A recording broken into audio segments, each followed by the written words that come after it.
In the mid to late 1800s, the number of Italian immigrants to the United States was the most out of all European immigrants. Among the many push factors that led Italian Americans to leave their homeland were poverty, overpopulation, and natural disaster. In fact, between 1880 and 1920, over 4 million Italians were recorded entering the United States, not to mention another million at the end of World War II. According to the 2000 United States Census, about 16 million Italian Americans live in the United States. Currently, they consume about 6% of the nation's population. Italian Americans left their homeland in an attempt to escape poverty and unemployment in order to achieve the American dream. After all, the United States is referred to as the land of opportunity, where the streets are paved with gold. Italian Americans also faced increases in taxes, which could not be met, and thus Italian lands took a dramatic blow, as they were not irrigated and little to no trees were planted to prevent erosion and floods. Italians also faced their fair share of diseases, as epidemics such as cholera and malaria became infamous diseases amongst the group. The harsh conditions brought on by the seasons did not exactly benefit these struggling Italians through these already miserable living conditions. Italian homes had little heat in the winter, and the summer months were extremely hot, along with a fair share of droughts. Not only was life tough for the Italian working class, but the skilled workers of Italy found it hard to find employment. Furthermore, thousands of men left their families and Italy temporarily and/or permanently in hopes of finding better paying jobs in America. Many Italians, upon arrival to America, found what they were looking for almost instantaneously. But for the most part, Italian immigrants knew that achieving the American dream would entail nothing less than their blood, sweat, and tears.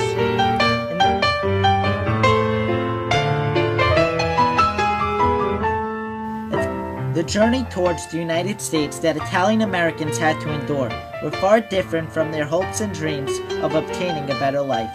During the 1880s, Italian migrants traveled for almost 40 days just to reach the United States. But by 1900, the average trip to the United States would take about a week. Even though travel time drastically improved, conditions on board remained the same, if not worsened. Italian migrants were rarely allowed on the deck and spent most of the trip crowded together beneath the deck, wearing the same clothes alongside their luggage. Obviously, this is no first-class voyage.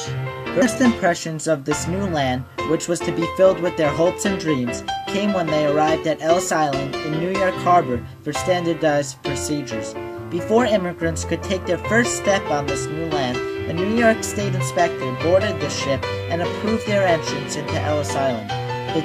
The tedious process began by luggage checking, and they were told to walk single file up the stairway to the registry room. Here, medical personnel would check immigrants for any deformities and/or handicaps.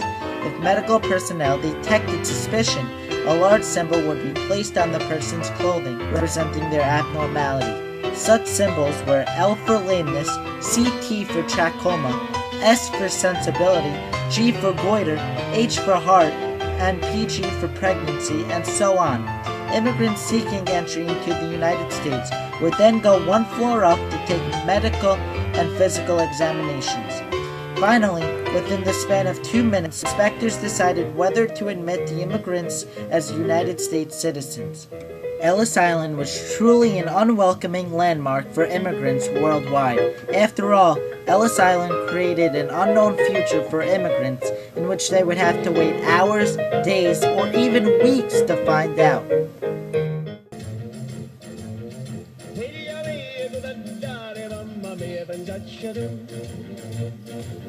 Upon arrival as citizens to the United States, Italian Americans, as they were now called, faced financial problems due in large to job discrimination.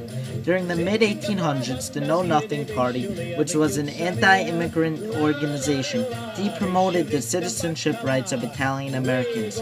Their most popular accomplishment was a proposal banning all Italian Americans from holding public office positions. Instead, Italian Americans worked for the most part unskilled jobs. Today, Italian Americans are most noticeably recognized for their contributions to American life in the arts, theater, and music fields, along with the popular food selections of pizza, broccoli, spaghetti, and red wines. Ironically, Italians are becoming more dependent on American society than their own. Studies have shown that less and less Italians read Italian literature, follow Italian politics, or belong to Italian organizations that promote their own culture. Italian Americans are further emphasizing their own citizenship and loyalty to the United States.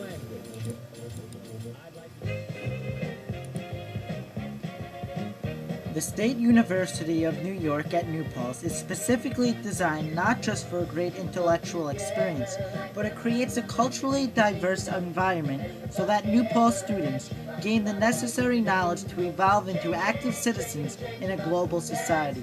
SUNY New Paltz plans to prepare each passing student through the doors of the university with the proper foresight of a diverse world by establishing a diverse campus. Joe Conci, an Italian immigrant himself, feels quite at home in such a diverse campus. As a secondary education major and a concentration in history, Joe is able to maintain his focus on his academics since he doesn't have to worry about fitting in. His parents thought that a move to the United States would be best for himself and his two sisters, one of whom is 28 years old and the other 31 years old, since they believed that a better and more comfortable lifestyle would follow. SUNY New Paltz's reputation of a culturally accepting campus truly spreads quickly, since Joe believes that this university suits him well due to his older sister's success and acceptance as an Italian American. For the most part, Joe says that New Paltz goes above and beyond in making all ethnic groups feel comfortable due in large to various ethnic activities and, of course, the power of the word hello. SUNY New Paltz is a great fit for anyone looking for a great academic experience in which they can call home.